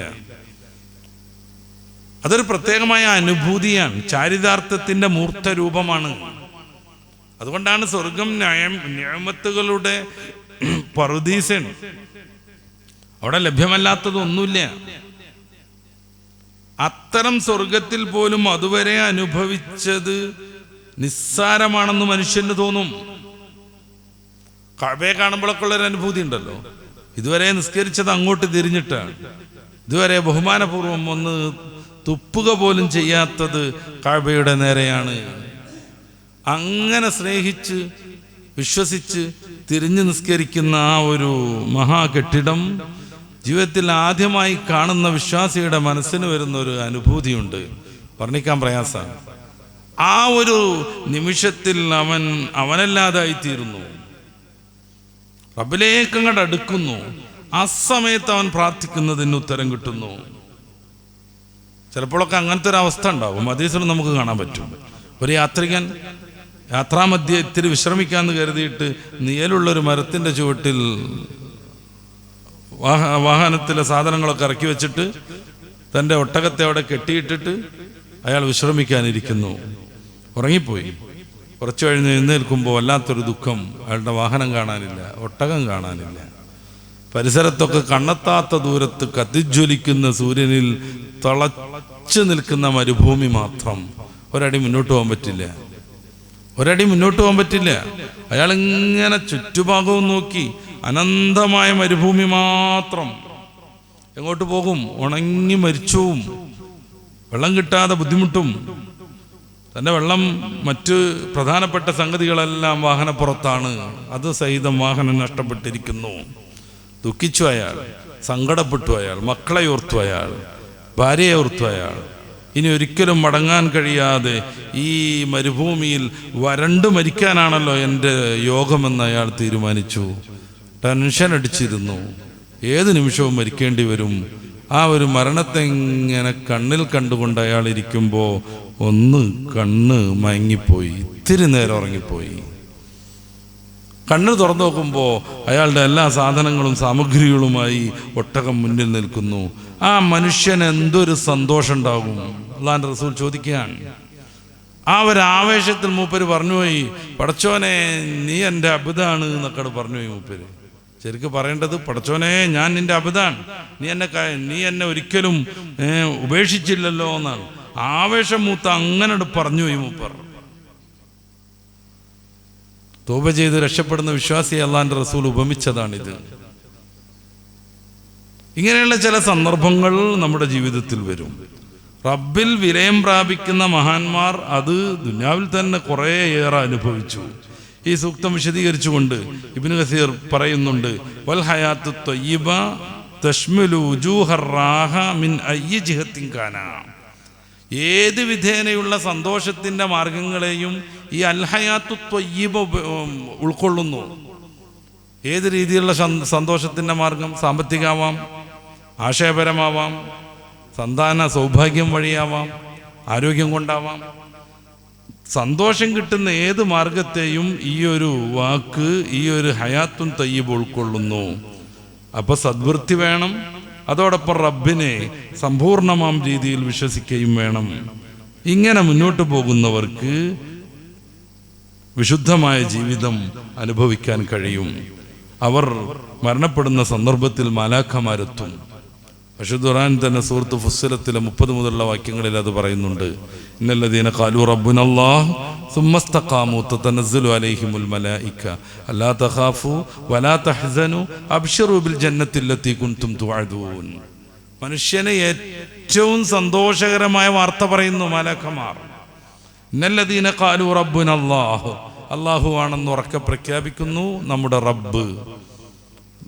റബ്ബ് അല്ലാഹുവാണ്. റബ്ബുനല്ലാഹ് സുമ്മസ്തഖാമു, പിന്നീട് അതേ ആദർശത്തിൽ അദ്ദേഹം നിലകൊള്ളുന്നു. നമ്മൾ ഈ പറഞ്ഞ രണ്ട് സംഗതിയായി. എന്നുവെച്ചാൽ അള്ളാഹുവിൽ വിശ്വസിച്ചു, അതോടൊപ്പം സദ്വൃത്തികൾ അനുഷ്ഠിച്ചു. അതാണ് സുമ്മസ്തഖാമു എന്ന് പറഞ്ഞാൽ. ഇസ്ലാം നിലനിർത്തുക എന്ന് പറഞ്ഞാൽ സദ്വൃത്തി ചെയ്യാന്നാണ്. ഇസ്ലാം ഒഴിവാക്കാൻ പറഞ്ഞ ഏത് കാര്യത്തെക്കുറിച്ചും പഠിച്ചു നോക്കൂ, അത് ദുർവൃത്തിയായിരിക്കും, തിന്മയായിരിക്കും. ഇസ്ലാം ചെയ്യണമെന്ന് നിർബന്ധമായോ ഐച്ഛികമായോ കൽപ്പിച്ച ഏത് കാര്യവും പരിശോധിക്കൂ, അത് നന്മയായിരിക്കും, ധർമ്മനിഷ്ഠമായിരിക്കും. അതുകൊണ്ട് ഇസ്ലാമിൽ നിലകൊള്ളുക എന്ന് പറഞ്ഞാൽ സദ്വൃത്തി ചെയ്യുക എന്നാണ് അതിൻ്റെ മറ്റൊരു ഭാഷ്യം. ഇന്നല്ലദീന ഖാലു റബ്ബുന അല്ലാഹ്, അല്ലാഹു ആണ് റബ്ബെന്നുറക്കെ പ്രഖ്യാപിക്കുന്നു, അതനുസരിച്ച് വിശ്വാസം ക്രമീകരിക്കുന്നു. സുമ്മസ്തഖാമു, പിന്നീട് ദീൻ അനുസരിച്ചുള്ള ജീവിത പദ്ധതി അവൻ തയ്യാറാക്കുന്നു. അത്തരം ആളുകൾക്ക് മലാക്കമാർ ഇറങ്ങും. തനസ്സലു അലൈഹിമുൽ മലായിക, മലക്കുകൾ ഇറങ്ങും. അല്ലാ തഖാഫു, ഒരിക്കലും ടെൻഷൻ അടിക്കരുത്. അല്ലാ തഖാഫു വലാ തഹ്സനു, ഭയപ്പെടരുത്, ടെൻഷൻ അടിക്കരുത്. അബ്ശറു ബിൽ ജന്നത്തില്ലത്തി കുൻതും തുഅദൂൻ, നിങ്ങൾക്ക് അല്ലാഹു വാഗ്ദാനം ചെയ്ത സ്വർഗത്തെ പ്രതി, സ്വർഗത്തെ ഓർത്ത് സന്തോഷിക്കൂ. ഒരു മനുഷ്യൻ മരണപ്പെടാൻ പോവുകയാണ്. ആ സമയത്ത് അയാൾക്ക് കിട്ടാവുന്ന ഏറ്റവും വലിയ അഭിനന്ദനം, ഇതുവരെ ജീവിച്ചല്ലോ, വളരെ നല്ല സന്തോഷം, സ്വർഗത്തെ ഓർത്ത് സന്തോഷിച്ചോളൂ. അവിടെ നിർത്തണില്ല മലാക്കന്മാർ. നഹ്നു ഔലിയാഉക്കും ഫിൽ ഹയാത്തി ദുനിയ വഫിൽ ആഖിറ, ദുനിയാവിലും ആഖിറത്തിലും നിങ്ങളെ സഹായിക്കാൻ ഞങ്ങൾ ഉണ്ടാകും. അതാണ് സൂറത്തുൻ നഹ്ലിൽ അല്ലദീന തതവഫാഹുമുൽ മലായിക ത്വയ്യിബീൻ, നല്ലവരായി മലാക്കമാർ മരണം നൽകുന്നവർ. യഖൂലൂൻ സലാമുൻ അലൈക്കും ഉദ്ഖുലുൽ ജന്ന ബിമാ കുൻതും തഅമലൂൻ. ത്വയ്യിബീനായി ജീവിച്ചു. ഹയാത്തു ത്വയ്യിബ, അതേക്കുറിച്ചാണ് നമ്മൾ സംസാരിക്കുന്നത്. അപ്പൊ അല്ലദീന തതവഫാഹുമുൽ മലായിക, മലാക്കമാർ മരണം നൽകുന്നു, മരിപ്പിച്ചുകൊണ്ടിരിക്കുന്നു. ഏത് രീതിയിൽ? ഈ മരിക്കുന്ന ആളുകൾ ത്വയ്യിബീൻ, നല്ലവരായിരുന്നു, വിശുദ്ധരായിരുന്നു, നമ്മൾ ഇതുവരെ പറഞ്ഞ ഹയാത്തു ത്വയ്യിബ അനുഷ്ഠിക്കുന്നവരായിരുന്നു. എന്നാൽ യഖൂലൂൻ, മലാക്കമാർ അവരോട് പറയും, സലാമുൻ അലൈക്കും, നിങ്ങൾക്ക് സമാധാനം. ഉദ്ഖുലൂ, പ്രവേശിക്കൂ, അൽ ജന്ന, സ്വർഗത്തിൽ, ബിമാ കുൻതും തഅമലൂൻ, നിങ്ങൾ നല്ല ജീവിതം വെച്ച് പുലർത്തിയതിന്റെ ഫലം. റസൂൽ സല്ലല്ലാഹു അലൈഹി വസല്ലം തങ്ങൾ പറയുന്നുണ്ട്, അഖ്രിജി അയ്യത്തുഹൻ നഫ്സുൽ ത്വയ്യിബ കാനത്ത് ഫിൽ ജസദി ത്വയ്യിബ്. മലക്കമാർ റൂഹ് പിടിക്കുന്ന സമയത്ത് ആത്മാവിനോടുള്ള കൽപ്പന എന്താണ്? വിശുദ്ധമായ ശരീരത്തിൽ വസിച്ചിരുന്ന അതിശ്രേഷ്ഠവും വിശുദ്ധമായ ആത്മാവെ പുറത്തു കടക്കൂ എന്നാണ്. ആ പ്രയോഗം തന്നെ നോക്കൂ, എത്രമേൽ ആർദ്രമാണ്. വിശുദ്ധമായ ശരീരത്തിൽ വസിച്ച നിലകൊണ്ട അതിവിശുദ്ധമായ ശ്രേഷ്ഠമായ ആത്മാവെ പുറത്തു കടക്കൂ. എന്നിട്ട് ഉഖ്രിജി ഹമീദത്തൻ, സ്തുത്യർഹമായ രീതിയിലാണ് പുറത്തു വരേണ്ടത്. വഅബ്ശിരി ബിറൗഹിം വറൈഹാൻ, പരിശുദ്ധമായ സ്വർഗം, സ്വർഗത്തിലെ എല്ലാ സന്തോഷങ്ങളും കൊണ്ട് സന്തോഷിക്കുക. വറബ്ബിൻ റാദിൻ ഗൈരി ഗളബാൻ, തീരെ ദേഷ്യം പിടിക്കാത്ത, നിന്നെക്കുറിച്ച് സംതൃപ്തനായ ആ റബ്ബിനെ ഓർത്തുകൊണ്ട് നിങ്ങൾ സന്തോഷിക്കുക. നിന്റെ കാര്യത്തിൽ റബ്ബ് തആല സമ്പൂർണമായി സംതൃപ്തനാണ്. ജീവിതത്തെ ചരിത്രമാക്കിയ മഹാന്മാരെ കുറിച്ച് ദുനിയാവിൽ നിന്ന് തന്നെ അങ്ങനെ പ്രഖ്യാപനം വന്നു. സൂറത്ത് തൗബയുടെ 100-ാമത്തെ വചനം, അസ്സാബിഖൂനൽ അവ്വലൂന മിനൽ മുഹാജിരീന വൽ അൻസാർ, അൻസാറുകൾ, മുഹാജിറുകൾ, രണ്ട് ടീമും അവരുടെ ജീവിതം കൊണ്ട് ചരിത്രം സൃഷ്ടിച്ചവരാണ്.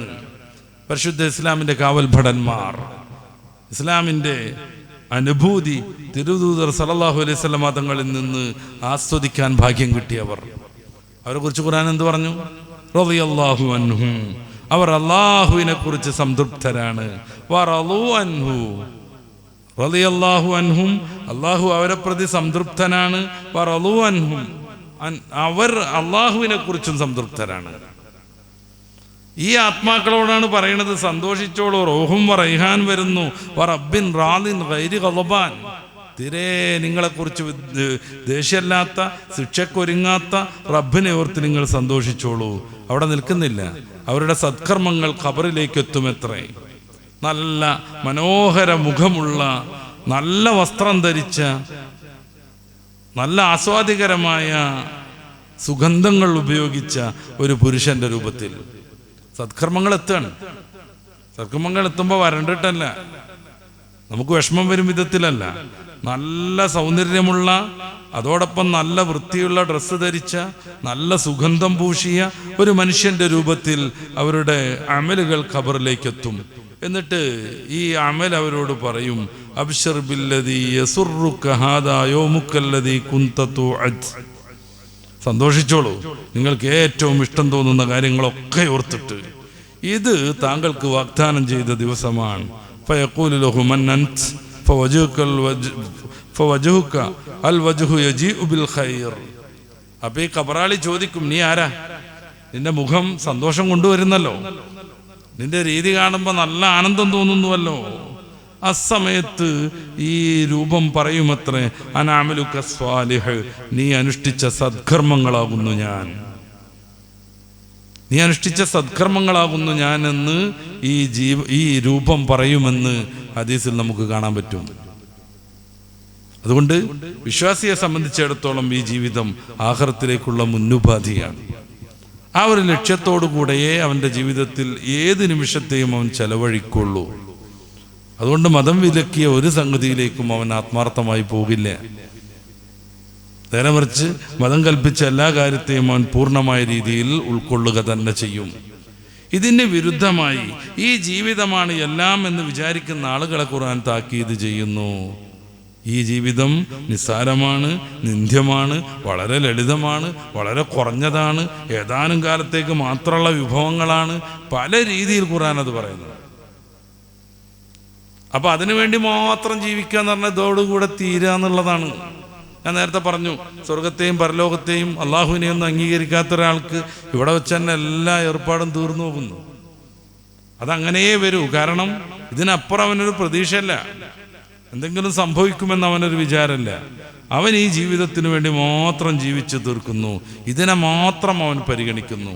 അതുകൊണ്ട് എന്തെങ്കിലുമൊക്കെ എപ്പോഴും നേടിക്കൊണ്ടിരിക്കണമെന്ന് അവൻ്റെ മനസ്സ് മോഹിച്ചുകൊണ്ടിരിക്കുന്നു. അങ്ങനെ പിന്നെയും പിന്നെയും പിന്നെയും ലീഖത്ത്, ഒരു ഇടുക്കം, ഒരു കുടുസ്, ഒരു ആരെയും ഉൾക്കൊള്ളാൻ പറ്റാത്ത അത്രയുള്ള ഒരു സങ്കോചം അവൻ്റെ മനസ്സിന് സംഭവിക്കുന്നു. ഇവിടെയാണ് വിശ്വാസിയും അവിശ്വാസിയും വേർതിരിയുന്നത്. ഇവിടെയാണ് മതമുള്ളവനും ഇല്ലാത്തവനും വേർതിരിയുന്നത്.